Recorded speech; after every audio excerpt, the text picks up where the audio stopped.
Next to her, we have actor Simon McCorkindale. Ladies and gentlemen. Now, currently on stage in the Palladium, Count Von Trapp. Captain Von Trapp. I've got to get this right, because I've never seen The Sound of Music, but that is going to change. You are going to change. Never seen it. I've never seen the film, never seen the film, never seen the play. Absolutely brilliant. And the captain is the key role in the whole thing. But what... And again, the original question we're going to ask was something about you writing plays when you were really precociously young. But today's the day you're going to be doing The Right Stuff, matinee, evening performance. And then the evening show, yeah. Round of applause. Round of applause. Because that is a soldier. That's a full day. I think when Richard Bacon was sitting in for me, he was doing a late-night radio show and an early-morning TV show, which is not easy. I don't think we've ever had anybody that's actually doing something all the way through, from dawn till midnight. You just plan your day. It's what we do. Corky is a soldier of theatre. He is. Just feels nothing. He's just a soldier. He's the captain, man. He's Which actually makes me a sailor in this particular case. But we won't go down that road. Now, our special guest of the morning, you've seen her already, a woman who likes it rough as far as her holidays are concerned. It's Julia Bradbury, ladies and gentlemen. And I bet you've heard that a few times. Just a few. Now, back on 5 with a new series of the Rough Guide travel show. Each show has a distinct theme. In the first series, you did everything from short breaks to urban adventures. I saw the first one, this one, was Tropical Islands, wasn't it? Did you notice that? Yes, I we did. thought we should make people feel happy and warm for winter. I was supposed to go to a tropical island, of course, and I was watching it while not on my tropical island. Now, did it make you feel better or worse? It made me feel a lot worse. Oh, sorry about that. Sorry. We thought it'd be quite nice for people to see some sunny places and see, you know, beautiful clear waters and, you know, the feel-good factor. What a life you have, eh? What a life I had. I've been to 35 countries in 12 months. I don't even want to know how many aeroplanes I've been on. Do you get the air miles? Get the air miles. Oh! You'll never be able to buy an airline ticket for the rest of your life. I think I've worked it out 2013. No, it's not true. It's not true. And your favourite place out of both series so far? I think my favourite place has been Costa Rica, actually. And it sounds exotic, doesn't it? And it really is. And it's a wonderful, wonderful place because you've got volcanoes, you've got forests, and you've got beaches. So you can do everything. You can hike, you can zip through the forest, there's wildlife, and then you can go and have surf lessons, which I did. Come on. I thought you were going to say it would be one of Wainwright's walks. Well, the Lake District, That's what I would have thought. It's a different show. The Lake District, without any shadow of a doubt. I have to say, having travelled the world as much as I have done this year, you've got a long way to go to beat some of our national parks. You really have. When it's sunny. No, there are loads of museums you can visit in the lake when it's raining. The Pencil Museum. We've both been to it. Yeah. Yes. There's the... Yes. It's got a giant pencil outside it. Yes. There's the Sheep and Wool Centre outside You bought Patterdale. a bag of wool? Bought a bag of wool there myself. I love a good local museum. So much going on. Which might feed nicely into our clip of you from the Rough Guide series, because here we have Julia mountain biking in Utah.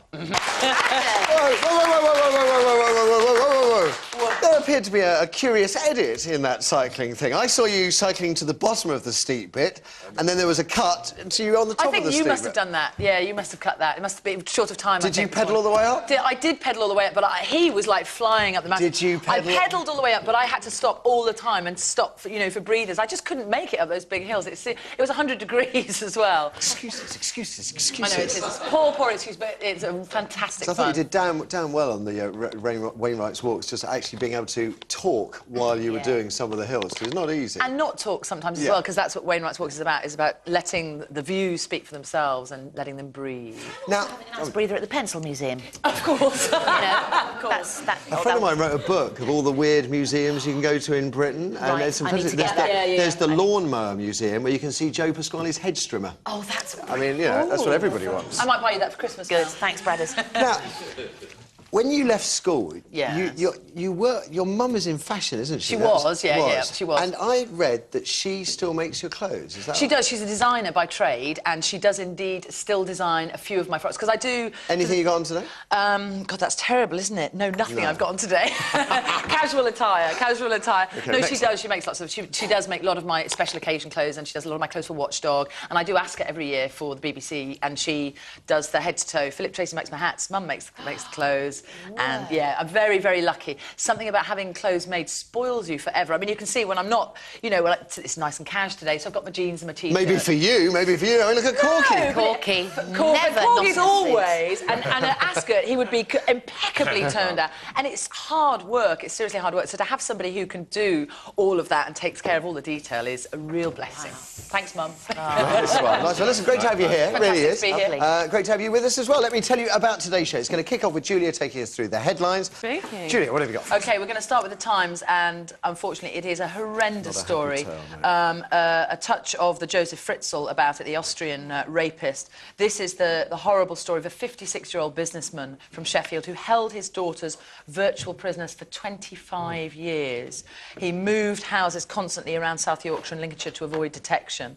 And to avoid them, yeah, it was avoid them getting friends, caught and having friends. The two women, the two daughters whose identities have been protected and still are, became pregnant between the two of them 19 times in all.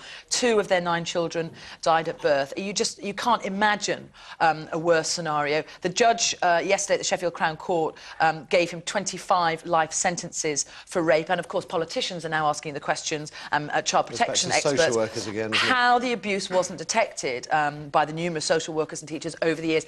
Simply, he was so divisive. Well, it's the net. I mean, when you read it, it's quite alarming because it makes you realise how easy it is to slip the net if you're prepared to put in the effort. When the first daughter became pregnant, he just decided that the best way to deal with the pregnancy was, I can't navigate it, but basically it was to assault her. So he sort of beat her in the tummy. He ruled so with he an physically iron rod of assaulted fear. this child, and I think she was only about 10 or 11 at the time. She goes to school. The teachers see this sort of battered, bruised child. They ask questions. And she refuses. She doesn't say anything, and they move house to a different area, and that's the end of that inquiry. And it's all the way along. He's just moved. He's just shifted. The synopsis on page 7 of the Times has called this an abuse on every level. It says the care and love that a child should be able to expect from his or her father is totally confused with his violent sexual gratification. It therefore creates profound emotional turmoil in the family. All we can say is the daughters have said they have finally escaped decades of mental and physical torture. And Mum, it's worth saying, if you're wondering where Mum is, she was a victim of violent assault and fled the household sort of years ago when the kids were very young, which is... So horrendous story, and hopefully he will serve his full term. The minimum of 19 and a half years is what the judge is hoping for. I bet they have to keep him locked up on his own as well. Yeah. I really do, yeah. So it's a bit of a shame. The details, if indeed you want to go into them, are in the Times. Moving on to the Daily Mail. Now, at first glance, you might think, well done to you, Margaret Keane. This is a woman who made £100,000 claiming that 22 firms discriminated against her because of her age. The new laws, the new age she applied, she applied, made identical applications for a job as a chartered accountant. She responded only to advertisements seeking recently qualified staff. Now, of course, under European laws, that's illegal. Then you go deeper into the story and you realise that her CV was full of errors, and she didn't even put a date of birth onto the CV, in fact. So what has now been decided in the court tribunal is that she simply was going after these companies for money. Were writing out cheques for between 4 and 10 grand a pop. Yeah. As soon as she wrote in a letter saying, your age discriminate against me. Rather than go to court. That's right, rather than go to court, that's what they wanted to do. Don't anybody get any ideas on this show? All right, you ain't getting nothing. Margaret Keane has said, bringing these claims has not been easy. It's taken me a full-time study almost every night to try and understand the law. Well, anyway, those cases are now being thrown out as we speak. OK. And finally, this is the doghouse, Mel, that you'd love to be in. Come on. It is a family that are clearly not feeling the credit crunch. They have spent £750,000 on their dog's kennel. Great Danes only live about 4 years, don't they? Well, there we go, thank goodness. They can move the mother-in-law there afterwards. There's a saltwater spa, a 52-inch plasma screen. Excuse me, do dogs watch telly? What? Do they? Do they need a 52-inch plasma? They live in a £1.4 million mansion, and that's what they spent, 750 grand. It's in Gloucestershire, this place, so I think I might move in. I think we should all move in. Is it house size? I mean, is it enormous? No, it's dog size. Well, with a very big telly. Yeah, with a very, very big telly. Well, Great Danes, they're probably, if you put one on the back legs, probably taller than any of us, aren't they? Yeah, absolutely. They've got these fantastic pictures in the Sun. This is where only the Sun can do this, where they've got a little, animated picture of the dog spa with 2 dog heads in the spa. and then the play centre with the dog playing around. So yes, there we go. I think I might come back as a duck. They don't live very long, no? About 8 years. It's 8 years. For a Dane. Yeah. I have to say, I find stories like that absolutely sickening. Actually. Yes. There we go. There we go. What a waste. What have you got, Simon?